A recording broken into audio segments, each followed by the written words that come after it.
자, 안녕하십니까. 중학교 2학년 자녀님들. 어제 이제 1.3 그래프 이제 2번 문제지 5번 유형이 이제 오답률이 높아가지고 이제 출근하자마자 이제 여러분들한테 영상을 찍고 바로 보내드리도록 하기 위해서 카메라를 켰고요. 일단 이 2번 문제지 5번 유형은 기말고사 대비이긴 하지만 교육과정이 약간 좀 바뀐 게 있어가지고 아마 출제가 안 될 확률이 거의 높을 겁니다. 거의 안 될 확률이 한 90% 이상일 겁니다. 하지만 이런 유형은 이제 여러분들이 고등학교 1학년 때 자주 나올 수 있는 유형이고 고학년이 되면 당연히 알아야 되는 부분이라서 우리는 중학교 2학년 이제 시험 범위에 포함시키고 있다는 걸 설명드리고 강의를 하도록 하겠습니다.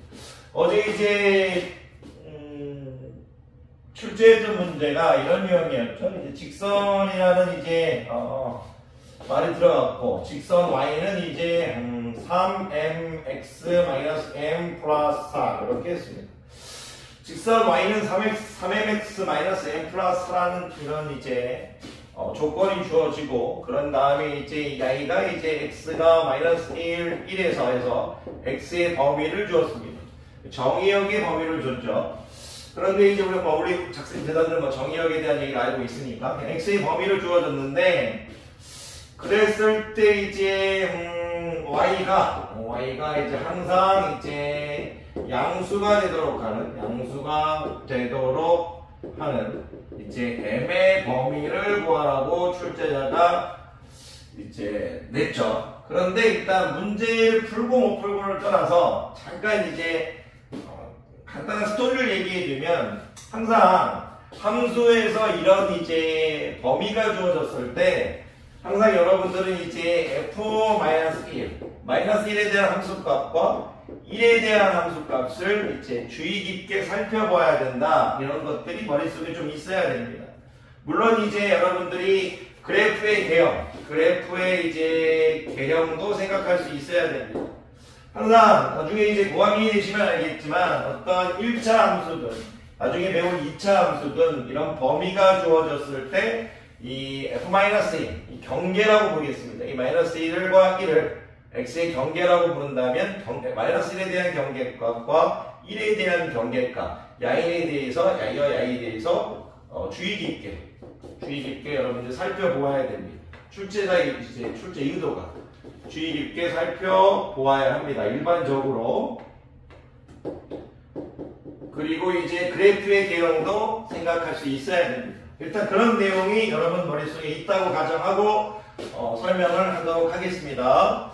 자, 그리고 일단 출제자가 직선이라고 주어졌습니다. 만약 출제자가 1차 함수라고 주었다면 두 가지로만 분류해서 풀면 됩니다. 이 기울기를 담당하는 부분이 3m이 이제 0보다 크거나 3m이 0보다 작든 이 부분에 대해서만 분류를 하면 됩니다. 근데 직선이라고 얘기했기 때문에 우리가 이제 기울기를 담당하는 3m 부분이 0보다 클 수도 있고 3m이 0보다 작을 수 있고 0일 수 있고 3m이 0보다 작을 수 있는 이런 분류 세 가지 분류를 생각하셔야 됩니다. 왜 그러냐면 직선이라고 했기 때문입니다. 그런데 제가 이제 항상 수업 시간에 제자님들한테 얘기 드리지만 항상 이제 여러분들에게 이제 어려운 문제들은 대부분 스스로 분류를 할 수 있는가를 물어보는 문제가 많이 있습니다. 물론 왜 그러냐면 저학년 때는 이제 스스로 분류해서 풀 수 있는 힘이 없다고 봐도 무방합니다. 근데 이제 고학년이 될수록 스스로 분류할 수 있다. 분류라는 건 이제 알 수 있다. 무리를 나누어 풀어보겠다 이겁니다. 그런 것들을 이제 하실 수 있는 게 교육 과정입니다. 그러면 여러분들은 이제 3m이 0보다 클 때를 푸셔야 되고요. 이 답이 나올 거고 이 전제 조건에서 어떤 답이 나오면 이 답과 이 전제 조건을 해서 하나의 답을 만드시고요.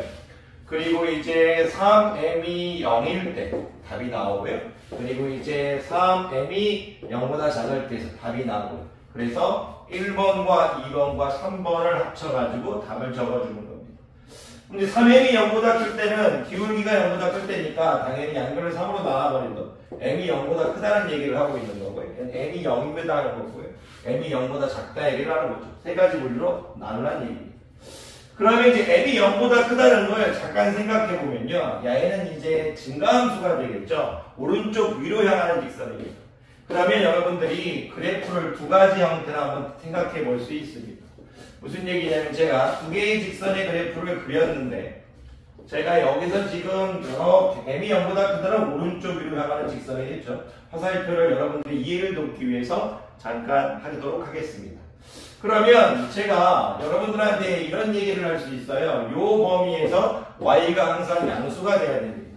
그리고 어떤 그래프의 개념을 떠올리셔야 되냐면 제가 이 부분 f-1에 대한 함수값에 대한 마이너스 1에 대한 함수값에 집중하도록 하겠습니다. 그 이유는 뭐냐면 제가 마이너스 1 했을 때 여기가 지금 f-1이겠죠. 이 그래프의 그냥 x축입니다. 얘도 지금 x축입니다. 그랬을 때 만약 f-1이 0보다 크다면 f-1이 0보다 크다면 나머지 값들에 대해서도 전부 다 0보다 큽니다. 이 f-1이 0보다 크다면 나머지 값들도 전부 다 0보다 크겠죠. 왜? f-1이 최소값입니다. 이 말은 무슨 말이냐면 이 범위에서 y가 항상 양수가 되도록 하면 최소값을 대해서 보자 이겁니다. 최소값에 대해서 보자. 최소값에 대해서 보자. 최소값이 0보다 크면 나머지 값도 전부 다 양수가 됩니다. 나머지 값들도 전부 다 양수가 됩니다. 전부 다 양수가 됩니다. 그런데 y도 괜찮습니다. 무슨 말이냐면 이 y를 x 절편이겠죠. 그랬을 때 무슨 얘기냐? 마이너스 1을 집어넣었을 때 f-1, 이 f-1이 0이라도 상관없습니다. 왜 f-1이 0이라도 상관없냐면 f-1이 0이라도 이 마이너스 1보다 큰 녀석을 대입했을 때 전부 다 양수가 나옵니다. 그랬을 때 여러분들 보고 출제자는 야이 f-1이 0보다 크거나 같다를 생각할 수 있냐 이겁니다. 그러면 야이를 풀어달라는 얘기니까 설명을 오래 하다 보니까 시간이 좀 길어지고 있네요. 그러면 f-는 0보다 크거나 같으니까 이제 대입해버리면 f-1이라는 것은 여기다 마이너스 1을 대입한 거죠. 마이너스 1을 대입하면 마이너스 3m, 마이너스 m 플러스 4니까 f-1은 마이너스 4m 플러스 4가 됩니다. 그럼 마이너스 4m 플러스 4가 0보다 크거나 같아야 될 거니까 일로 이항해버릴까요? 4는 이제 4m 이렇게 될 거고 양변을 서로 나눠버리면 m은 1보다 작거나 같을 겁니다. 전제 조건을 만족해야 될 거니까 m은 0보다 큽니다. 이게 지금 답이 하나 나왔습니다. 자, m이 0일 때는 보겠습니다. m이 0을 집어넣으면 y는 4가 될 거고요. 그래프로만 그려봐도 상수함수입니다. 어떤 x값을 집어넣어도 모두 항상 양수가 됩니다. 성립합니다. m이 0일 때도 된다는 얘기입니다. 야이하고 야이가 답을 합치면 여기도 등호가 들어가겠죠. 나중에 답을 합치겠습니다. m이 0보다 작을 때는 역시 다시 그래프의 개형을 생각해 주시면 됩니다. 감소함수입니다. 그럼 그래프를 이런 식으로 그릴 수 있겠죠. 그랬을 때 제가 y를 지금 마이너스 1 이렇게 마이너스 1로 하면 안 되죠. 왜냐면 최소값은 1이 될 거니까 이번엔 야이의 경계값에 주목을 하는 겁니다. 그럼 1을 대입했을 때 f1이 나올 텐데 이 f1이 0보다 크다면 1보다 왼쪽에 있는 범위에 대해서는 전부 다 0보다 큽니다. 전부 다 0보다 커.